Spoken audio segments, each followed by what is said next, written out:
It's perhaps the holy grail of planetary science. Are we a lonely planet?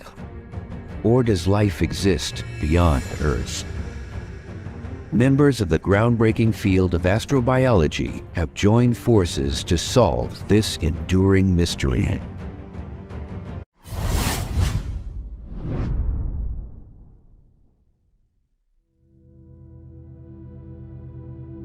Life. Is it rare in our universe? Or is space a galactic zoo, teeming with all sorts of creatures? Everybody has this sort of iconic view of the aliens. They're going to be little gray guys with big eyeballs and small noses. Well, maybe, but I don't think so. On far-off planets, life may be as far out as buggy-eyed microbes or sci-fi sea monsters like galactic manta rays. Others may be home to cybernetic organisms, hybrids of biology and machines. One way to get a handle on thinking about super advanced aliens is to try to imagine the possibilities of our own future. Maybe it'll be machine-enabled humans. Yeah, I feel like I've already become a machine-human hybrid. I mean, I have this laptop computer that I take with me everywhere, which is really kind of the third hemisphere of my brain. My body's even changing and becoming sort of shaped like a person using a laptop computer. So I'm becoming Homo laptopicus. It's likely that the universe is full of life. We don't have evidence yet that we're not alone. So we're out there and we're looking. I think you'll get many different shades of astrobiology if you talk to different scientists, but I think you'll get a lot of agreement on the broad goals. We want to find life elsewhere, but in the meantime, we're learning a lot about the history of life on Earth. In the field of astrobiology, one of the fundamental goals in searching for life elsewhere is first figuring out how life evolved here on Earth. One of the big unsolved mysteries in astrobiology, of course, is how life got started on Earth. Because if we could understand that, then we would have some insight into whether it could have gotten started elsewhere.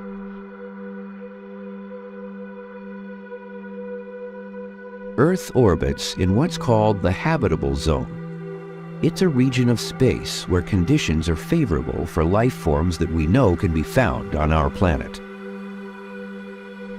We are at just the right distance from the sun, so our oceans don't evaporate. Our temperatures are not too hot or too cold. And we have oxygen in our atmosphere, so we can breathe. Earth's been a cosmic paradise for all types of life, from small single-celled organisms such as bacteria to large multicellular mammals, including man.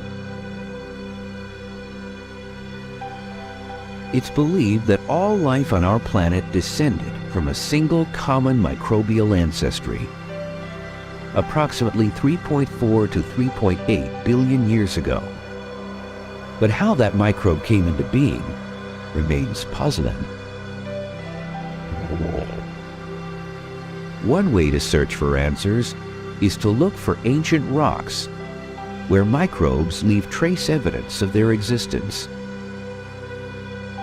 The Pilbara region of West Australia contains some of the oldest rocks on our planet. They're almost 3.5 billion years old. Planet Earth has been around for over 4.6 billion years. But most of its original surface has been obliterated by plate tectonics and erosion. The extremely thick crust in the Pilbara has helped it resist destructive geologic processes.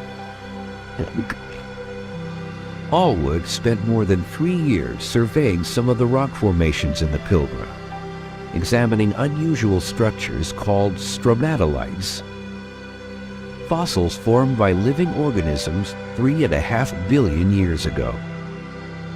They realised that what we were looking at was the remnants of an ancient reef, a microbial reef.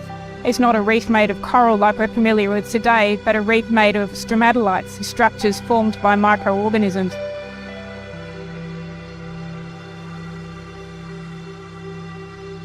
Stromatolites are rocky structures that form on the sea floor where fine layers of sediment are built up into cones, domes, and other shapes over a long time with the help of tiny organisms. A stromatolite is not alive, but is a structure made by living things. When we find one in the fossil record, it is like finding the footprint of long-dead microorganisms. But the microbes themselves are almost never preserved as fossils inside the stromatolites. Surface. And without that, it is extremely difficult to be sure an ancient stromatolite is proof of life. But in this case, Allwood found that the Pilbara stromatolites are in fact biological. She just may have discovered the oldest evidence of life on our planet. Allwood used geological techniques to interpret the environment these fossilized microorganisms may have lived in almost 3.5 billion years ago. This fossilized ecosystem provides a glimpse into the past and what might be the remains of man's earliest ancestors. What's not preserved in the fossil record is how life formed in the first place.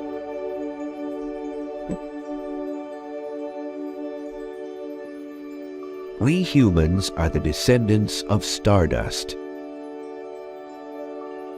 4.6 billion years ago, stellar debris created vast clouds of gas within our solar system. These gaseous clouds formed dust particles, which stuck together.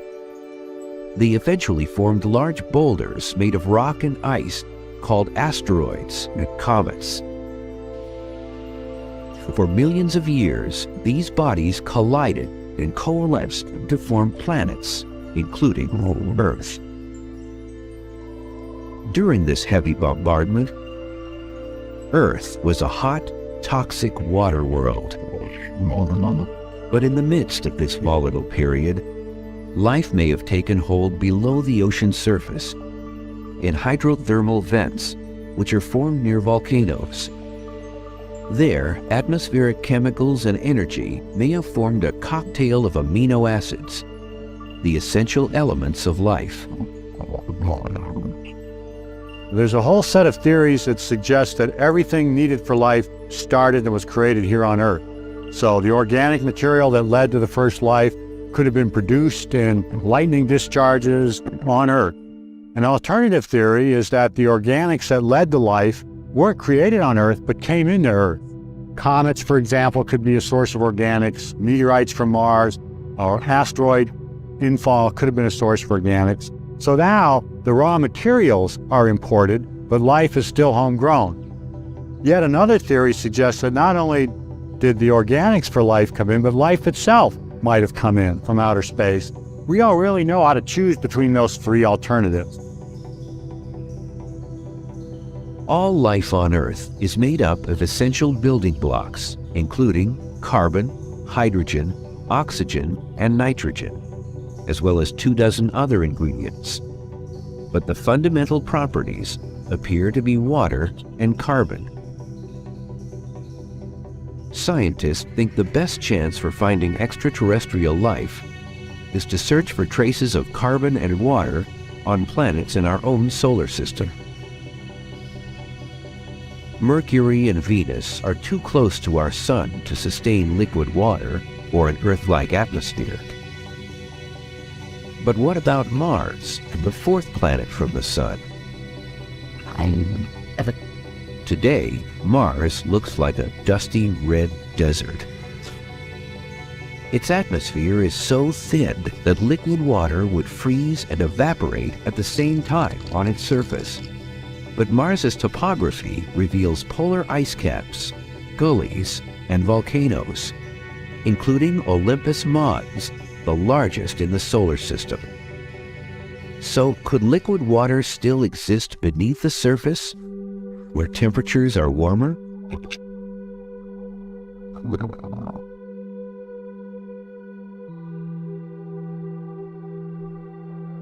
scientists believe the best chance for finding life beyond planet Earth might be next door in our solar system.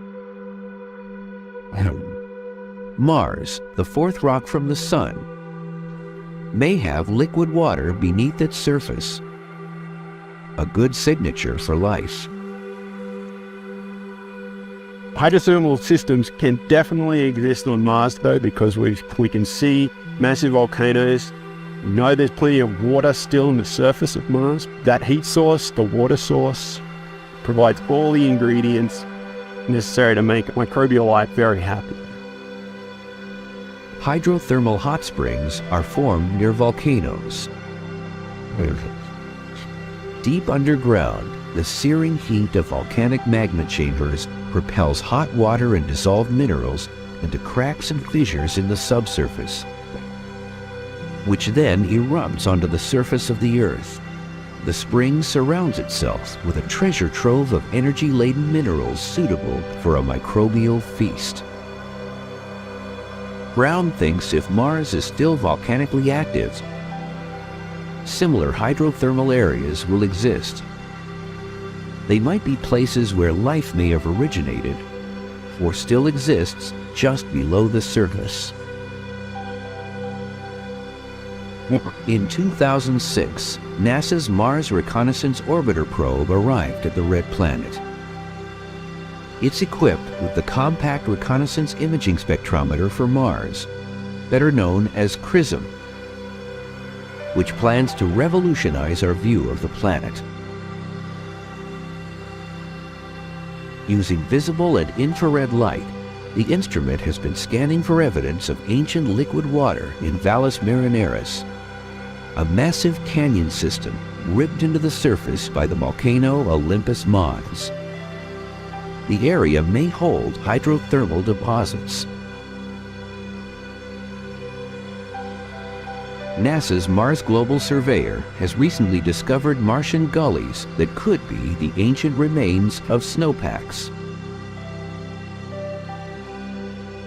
But even if Mars holds liquid water, could it have ever sustained larger animal life?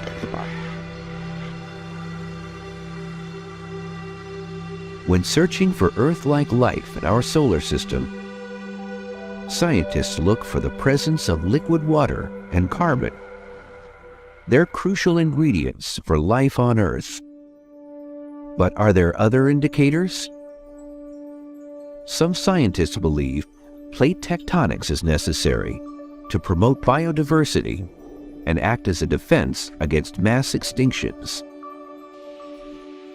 On Earth, plate shifting created continents. Without land masses, Earth would have remained a water world, and therefore many species, including humans, may not have evolved. So why does plate tectonics exist on Earth and not on other terrestrial planets, such as Mars? Plate tectonics also keeps Earth's temperatures moderate by recycling chemicals to keep the volume of carbon dioxide in our atmosphere uniform. Lacking plate tectonics, it didn't have the persistence of Earth. It developed maybe habitable conditions and maybe complex multicellular life very quickly, and then it dies off because it doesn't have the long-term potential that plate tectonics gives the Earth. Plate tectonics may be one indicator for Earth-like life, but evidence suggests there may exist another type of life on a moon that belongs to the Lord of the Rings. In 2004, NASA's Cassini mission conducted flybys around the gas giant planet of Saturn. A year later, the spacecraft released its Huygens probe into the atmosphere of Saturn's largest moon, Titan. The images revealed that Titan has similar features to Earth, such as weather cycles and volcanism. Saturn's moon, Titan, is a very complex place with rainfall, rivers, seasons, and meteorology, and a complex atmosphere and interesting chemistry. Again, it's not going to be our kind of life, but there are flows of energy and organic compounds, and some other kind of life could flourish. Radar imaging data has revealed the presence of liquid lakes on Titan. Although they're comprised of ethane and methane, they may be reminiscent of what water on Earth was like 4 billion years ago. Titan, the moon of Saturn, is a really cool place, literally and figuratively. It's so cold that there's no liquid water. The ice there would be as hard as rocks, water ice, but there is a liquid methane, liquid ethane. So maybe there's life. Maybe life doesn't need liquid water. Maybe life can survive on another liquid methane. Titan's temperature is a chilly -289 degrees Fahrenheit, but it has a nitrogen-rich atmosphere which produces hydrocarbons that can stay liquid at cooler temperatures. So it's possible that Titan may be hospitable to a new type of so-called extremophile, an organism that thrives in extreme environments. In the case of Titan, they may be psychrophiles, bacteria that thrives in frigid temperatures and uses methane to produce energy. Chris McKay has observed psychrophiles under ice-covered lakes in Antarctica. Some organisms live at the bottom of these waters, where their biological activities have created a zone devoid of oxygen and rich in organic molecules like methane. One of the interesting ecosystems in the Antarctic are the ice-covered lakes, which have a persistent ice cover of about 15 feet of ice. Below that ice, there's liquid water. Given that there's water, it's not too surprising that there's algae and bacteria living in that water. Like Antarctica, Titan's lakes may also contain similar extreme organisms that survive on methane. And Titan may not be the only moon harboring life. In 2003, NASA's Galileo space probe snapped pictures of Jupiter's moon, Europa. Evidence suggests liquid water may exist underneath its frozen crust. Scientists think Europa has an ocean that's over 50 miles deep. There are also signs of volcanic activity. So Europa's icy water could be warmed to a liquid state by volcanic vents on the ocean floor. And this volcanic activity would aid in cooking up chemicals necessary for life. We have very convincing evidence that below the icy surface, there's an ocean. Ocean, water, maybe life. And we also have evidence that there are possible energy sources in Europa.